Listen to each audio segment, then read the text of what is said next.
What's up, fellow Greymanes? Here's how to get the Icewing Plate Helm in Crimson Desert.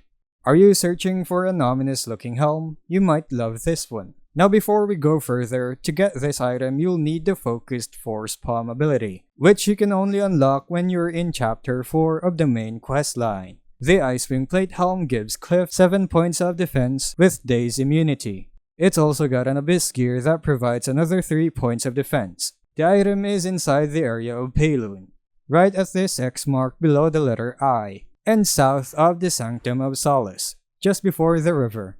When you get to where my waypoint's at, you'll find this cave. Just march inside it with your lantern on and you'll be met with this rock blocking the wall. Now activate your focus with X. Hold your middle mouse to charge up a focused force palm, find the vital orb inside the rock and release the pent up power towards it. This rock will break, unlocking the room behind it where you'll find the chest. Loot that chest and you just got a unique helm. And that's all of it. If you found this video helpful, don't forget to like and subscribe for more Crimson Desert guides. Thanks for tuning in and I'll see you in the next video.